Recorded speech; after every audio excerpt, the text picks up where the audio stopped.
to another, ladies and gentlemen, the TBS champion, Miss Julia Hart.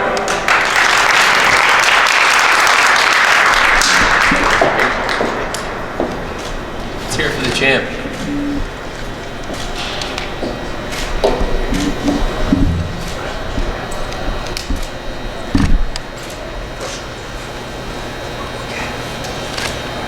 First question is to Tony. Can you have her put the head on and maybe the glasses? Well, I don't know. You're gonna wear them the whole time. They were a gift from Tony Storm to me, so I think I should keep them. It would be very rude. Of course.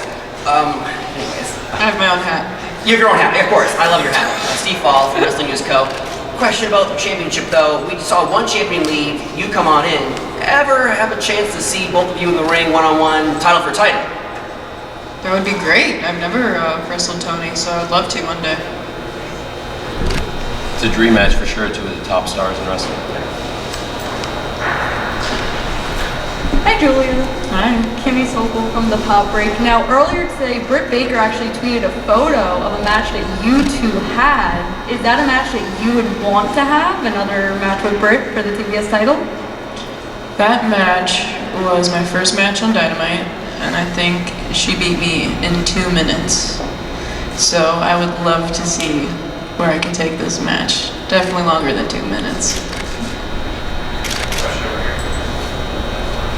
Kevin McElvaney, Pro Wrestling Illustrated. Julia, congratulations, great match tonight. Thank you. I know a lot of people were happy to see 3 women's matches tonight, including the 0 Hour. I'd be remiss if I didn't ask, this is actually a question for Tony. There's a lot of conversation, especially the last couple days, about the issue of safety and harassment, specifically involving women wrestlers. Without getting too much into the details, or some people may not want their names mentioned, but there have been a lot of conversations, and there's real concern from wrestlers, from fans, from media alike, about the safety of wrestlers behind the scenes. So, what has been done specifically to prevent issues like sexual harassment in the AEW locker room, both in the past and going forward? Because this is something that should always be looked at. I think it's very important. It's a great question, Kevin, and I think it applies to everybody in the company, women and men, and it's something we're very serious about, and we've had a policy in place, and certainly I think any time there's anything like that, we would make sure we do everything we can to prevent it. AEW has the best safety record, I believe, of any pro wrestling company in the world. I believe we have the most safe environment. I believe we have the best safety record of any pro wrestling company, and I would hold the record of AEW on safety against any wrestling company in the world, and I think AEW is the safest place for pro wrestling. And if any of our wrestlers ever have a concern, they always have an open line to talk to me, and I believe anybody would sit here and tell you they always can talk to me anytime they are concerned about anything. Can you speak to what the policy actually is, though, things that have been disseminated to employees, things that are taken or something to work? Well, certainly, if there was anything that came to light to me, I would take it to the disciplinary committee, and that's how we've been doing it. And I think our disciplinary committee has been doing a great job, and everybody knows they have an open line to me or anybody on that committee.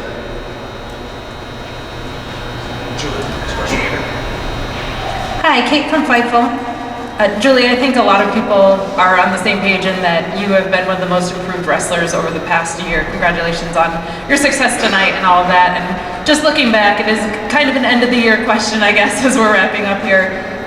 Can you just talk to us a little bit about what that process has been like as you have grown so much in the ring character-wise and just become a really complete wrestler? I can just say I'm really proud of myself. And if even me in the beginning of the year, I told myself I'd be ending the year TBS champion, I wouldn't believe you. So I'm just like, I looked back at some of my pictures going through my phone, just seeing where I was, and I was like, wow, I'm a completely different person, and anything is possible. Hi, Crystal Star from Fightful. First of all, congratulations on your victory over Abaddon. I would be remiss if I didn't say, why are we putting two equally bad people against each other? Have you ever thought about maybe, you fit so seamlessly in House of Black, you ever thought about maybe leading your own faction? Leaving the House of Black? you fit so seamlessly in House of Black. Have you ever thought about leading your own faction at some point? Leading my own faction, leaving the House of Black. Oh, I don't think I could ever leave House of Black, but yeah, I don't know. I think right now I'm just focused on being champion and doing the best I can at being a champion. I like to take things one day at a time, so maybe a faction is in my future, but right now I'm focused on this, focus on what I can do, and representing the house.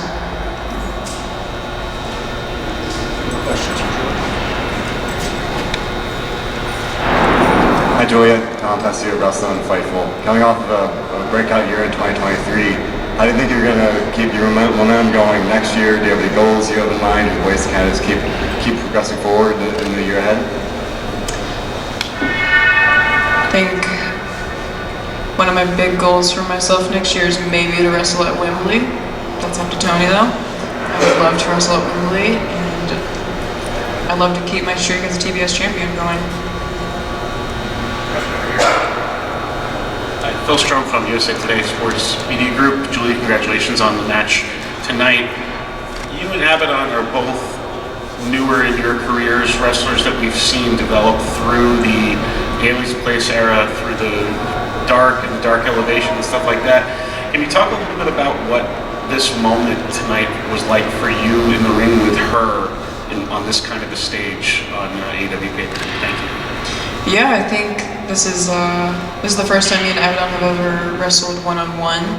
So it's really cool to see two people that have been parallel in the Jacksonville days to now, to finally getting to wrestle each other.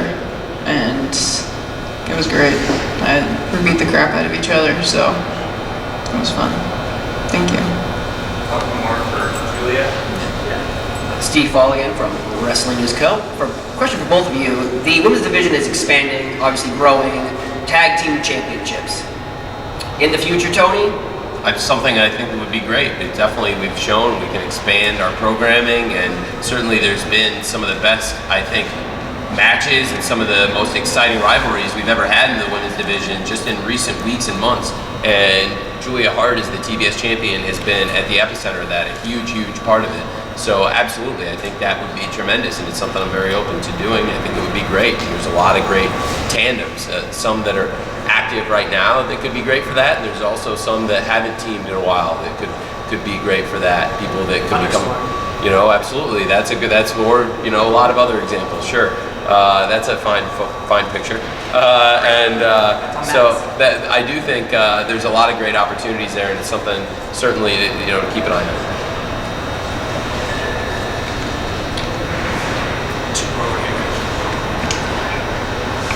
Carlos Montosa, Flex Sessions. Congratulations. Being the youngest to ever do this championship and having those goals that you want at Wembley, how do you see and how do you prepare yourself to be able to go into the ring with more experienced wrestlers and go toe-to-toe with them, and at the end of the day, end up with the victory? Well, I can tell you, I watch every single one of their matches before I step in the ring with them, study them, figure out what I can get the advantage on. I think that's probably my biggest tactic, is just trying to watch every single match I can find with that person just to know what they do.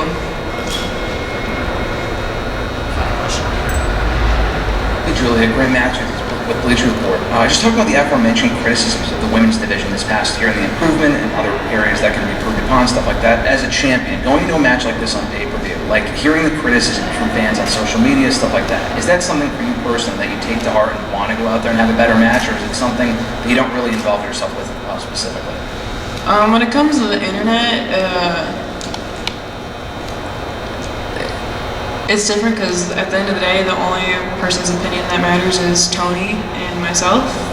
So whatever, the internet's always going to have an opinion on you. It's going to be negative, it's going to be positive, and they can think whatever they want, because I also remember being a fan and I thought I knew everything as well. And not a fan doesn't know everything, but I do know Tony's my boss, and he says I do a good job, I believe him. If I tell myself I do a good job, that's all that matters. And the fans, they can say whatever they want. So You're doing great, and I think that's Thank one you. thing we unanimously, the fans and me, and hopefully you two, we all can agree on is you're doing fantastic.